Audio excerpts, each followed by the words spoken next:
ஒரு கொலைகாரன் பரோலில் வருகிறான், அவனை கொண்டாடுகிற சமூகம் இந்த சமூகமாக இருக்கிறது. வெட்கப்பட வேண்டாமா?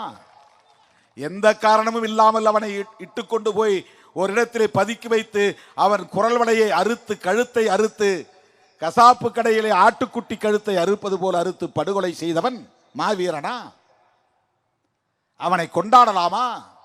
இது எவ்வளவு பெரிய ஒரு கேடான கலாச்சாரம். இப்படிப்பட்ட கலாச்சாரம் உள்ளவர்களின் கைகளில் ஆட்சி அதிகாரம் வந்தால் என்ன ஆகும்? பாஜகவின் நண்பர்கள் யார்?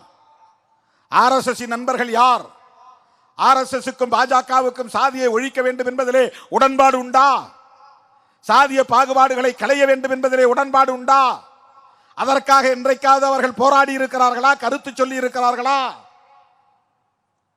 திருமாவளவன் திமுகவிலே 2க்கும் 3க்கும் போய் நின்றுகிட்டு இருக்கிறார் அப்படின்னு விமர்சனம் செய்கிறவன், நான் கண்ட களங்களை உன்னால் பட்டியலிட முடியுமா?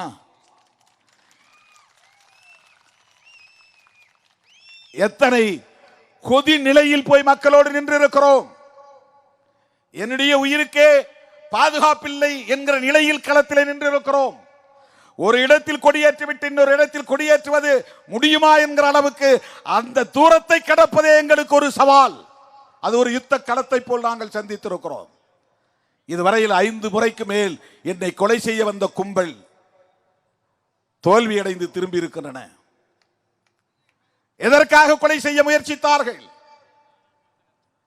என் மீது ஏதேனும் ஊழல் குற்றச்சாட்டா? வேறு ஏதேனும் மக்கள் விரோத நடவடிக்கைகளில் ஈடுபட்டேன் என்கிற குற்றச்சாட்டா? தனிப்பட்ட முறையிலே யாருடைய பிரச்சனையிலாவது தலையிட்டேன் என்கிற குற்றச்சாட்டா? யாரையாவது மிரட்டி இருக்கிறேனா? பொருளாதாரத்திற்காக யாரையாவது போய் நான் தொல்லை செய்திருக்கிறேனா? என் மீது என்ன குற்றச்சாட்டை சொல்ல முடியும்? என்னை கொல்ல வேண்டும் என்பதற்காக ஆயுதங்களோடு திரிய வேண்டிய தேவை எங்கிருந்து எழுந்தது? இரவெல்லாம் பயணம், பகலெல்லாம் நிகழ்ச்சிகள். ஒரு நாளைக்கு 20 மணி நேரம், 3 மணி நேரம், 4 மணி நேரம் கூட அமைதியாக உறங்க முடியாத அளவுக்கு எத்தனை களங்களிலே நின்று போராடி இருக்கிறோம். இதையெல்லாம் அவர்கள் சொல்ல தயாரா? சொல்லுவார்களா? திமுகவுக்கு சொம்படிக்கிறார்கள். இது அற்பர்களின் விமர்சனம். அதற்கு இயக்கத்தோழர்கள் ஒருபோதும் இசைந்து விடக்கூடாது. எந்த கட்சியோடு கூட்டணி வைப்பது என்பது வெறும் எண்ணிக்கை அடிப்படையில் அல்ல.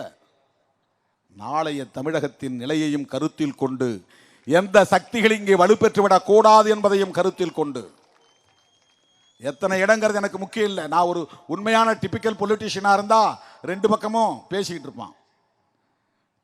நாங்கள் இந்த கூட்டணி தான் இருப்போம் அப்படின்னு யாரும் உறுதியாக சொல்ல மாட்டான். நான் சொல்றேன், விவரம் தெரியாமல் இல்லை, தெரிந்தே சொல்லுகிறேன். பேர வலிமையை பேச வேண்டும் என்பதல்ல என்னுடைய நோக்கம். தமிழ்நாட்டையும் தமிழ்நாட்டு மக்களையும் கொள்கை சார்ந்து வழிநடத்த வேண்டும், அவர்களை பாதுகாக்க வேண்டும் என்கிற பொறுப்புணர்வின் அடிப்படையிலே நான் பேசுகிறேன். செய்திகளை உடனுக்குடன் தெரிந்து கொள்ள உடனே சப்ஸ்கிரைப் பண்ணுங்க.